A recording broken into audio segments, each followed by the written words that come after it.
বন্ধুরা, রোশনাই ধারাবাহিকের advance update নিয়ে চলে এলাম। এর আগের অ্যাডভান্স আপডেটে তোমাদেরকে জানিয়েছিলাম মণ্ডপের দুর্ঘটনায় হসপিটালে ভর্তি গরিমা। অন্যদিকেই সব কিছুর জন্য সুরঙ্গমা রোশনাইকেই দায়ী করে। দেখা যায় পুলিশ সুরঙ্গমার কথাই রোশনাইকে গ্রেফতার করে। অন্যদিকে রোশনাইকে বাঁচানোর জন্য মরিয়া হয়ে উঠেছে ছোটু মাধবীলতা। ওরা ভিডিওগ্রাফারের কাছে যায়, বিয়েবাড়ির ফুটেজ দেখতে থাকে। সেই সময় বিয়েবাড়ির ফুটেজ দেখে ছোটুর তো হুঁশি উড়ে যায়। সুরঙ্গমা নিজেই রোশনাইকে আগুনে জ্বালিয়ে মারতে চেয়েছিল। এই ফুটেজ দেখে কারোরই আর কোনো কিছুই বুঝতে বাকি থাকে না। ছোট ওই ভিডিওগ্রাফারের কাছ থেকে ফুটেজ নিয়ে নেয়। এরপরে দেখানো হয় আরণ্যক বাড়ি থেকে বের হবে। তখনই বড় মা আরণ্যককে বলে, বাচ্চা তুই কোথায় যাচ্ছিস? আরণ্যক বলে, বড় মা আমি থানায় যাচ্ছি। এটা শুনে বড় মা স্বস্তির নিঃশ্বাস ফেলে। বড় মা মনে মনে ভাবেন আরণ্যক হয়তো রোশনাইকেই ছাড়াতে যাচ্ছে। এদিকে আরণ্যকের মা বাবাও সে একই কথা ভাবেন। আরণ্যকের বাবা আরণ্যককে বলে, তুমি তো বলেছিলে এই সব কিছু থেকে দূরে থাকবে, তাহলে এখন ওই মেয়েকে বাঁচানোর জন্য থানায় কেন ছুটছো? আরণ্যক বলে, বাবা তোমার ভুল হচ্ছে। আমি রোশনাইকে ছাড়ানোর জন্য থানায় যাচ্ছি না। আমি যাচ্ছি জানতে পুলিশ কি তদন্ত করেছেন, কি প্রমাণ পেয়েছেন সেটা জানতেই আমি থানায় যাচ্ছি। বাবা, আমি গরিমাকে কথা দিয়েছি, গরিমার সাথে যে এত বড় অন্যায় করেছে তাকে আমি কিছুতেই ছাড়বো না। আমি নিজে তার শাস্তির ব্যবস্থা করব। তাই পুলিশ কি তদন্ত করেছেন, কি প্রমাণ পেয়েছেন সেটা জানা জরুরি। আমি সেই প্রমাণটা দেখতেই যাচ্ছি। আরণ্যকের এই কথা শুনে আরণ্যকের মা বাবা, জাহ্নবী, রাজা ওরা তো বেশ সন্তুষ্ট হয়, কিন্তু বড় মা মিনি তারা খুব অবাক হয়ে যায়। বড় মা তো ভাবতেই পারছে না বাদশাহ এই কথাগুলো বলতে পারছে। মিনি তখন কাঁদতে কাঁদতে আরণ্যককে ঠেলে দিয়ে বলে, ছোটদা ভাই, তার মানে তুই রোশনাইকে বাঁচানোর জন্য যাচ্ছিস না, তুই যাচ্ছিস রোশনাইকে শাস্তি দিতে? তুই তো এতটা খারাপ ছেলে ছিলি না দাদা ভাই, তুই কবে এতটা খারাপ ছেলে হয়ে গেলি?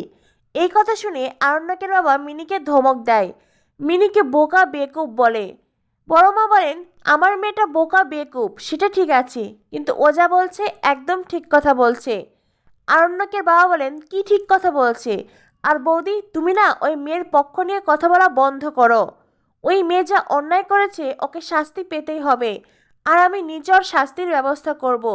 গরিমা হয়ে কোর্টে আমি কেস লড়ব, দেখি ওই মেয়ে কি করে বাঁচে। বড় মা বলেন, রোশনাই যদি কোনো অপরাধ করে থাকে তাহলে শাস্তি পাবে। সেই জন্য তোমাকে যেচে পড়ে কেন রোশনাইয়ের ক্ষতি করতে হবে, কেন বদলা নিতে হবে? তোমার কি আইনের ওপর কোনো ভরসা নেই? বড় মার এমন কথা শুনে আরণ্যকের মা ভীষণ রেগে যায়। রোশনাইয়ের প্রতি এতটা দরদ কিসের? কেন এত কিছুর পরও রোশনাইয়ের প্রতি দরদ কমছে না? এইসব নিয়ে নানান প্রশ্ন করতে থাকে। আরণ্যকের মা বড় মাকে সাফ জানিয়ে দেয়, এই কেসটা আরণ্যকের বাবাই লড়বে। আর আরণ্যকের বাবা যে কেস হাতে নেয় সেই কেসটা কোন পর্যায়ে যায় সেটা নিশ্চয়ই তোমার জানা আছে। আইন তো রোশনাইকে শাস্তি দেবেই, সেই সাথে আরণ্যকের বাবা রোশনাইয়ের আরো কঠোর শাস্তির ব্যবস্থা করবে। এই সব কিছু শুনে আরণ্যকের মনেও খটকা লাগে। রাজা বলে, পুলিশ এতদিনে নিশ্চয়ই সিসিটিভি ফুটেজ দেখেছে, আর সিসিটিভি ফুটেজ দেখলে পুলিশ সবকিছুই বুঝে যাবে। সুরঙ্গমা আন্টি উনি তার মিথ্যে কথা বলছেন না, তাই ক্যামেরায় সবকিছু বন্দী হয়েছে, রোশনাইকে কেউ বাঁচাতে পারবে না। সিসিটিভি ফুটেজের কথা বলতেই আরণ্যকের মনে পড়ে যায় ছোটুর কথা। আরণ্যক বলে, আচ্ছা ছোটু কোথায়? আরণ্যকের মা বলেন, জানি না, হয়তো বা এই মেয়েকে বাঁচানোর জন্য ছুটে বেড়াচ্ছে। আরণ্যক মনে মনে ভেবে নেয়, তার মানে ছোট নিশ্চয়ই সিসিটিভি ফুটেজ দেখতেই গেছে, বা রোশনাইকে ছাড়ানোর জন্য কোনো প্রমাণ খুঁজতেই গেছে। আরণ্যক তাই আর দেরি না করে থানায় আসতে চায়। আরণ্যকের পরিবার তো মহা খুশি, অবশেষে আরণ্যক গরিমার হয়ে লড়ছে। আরণ্যক থানার উদ্দেশ্যে বেরিয়ে যেতে চায়, তখনই পিছন থেকে মিনি আরণ্যকের হাতে টেনে ধরে বলে, এই ছোটদা ভাই, তুই রোশনাইকে একটুও কেন বিশ্বাস করছিস না রে?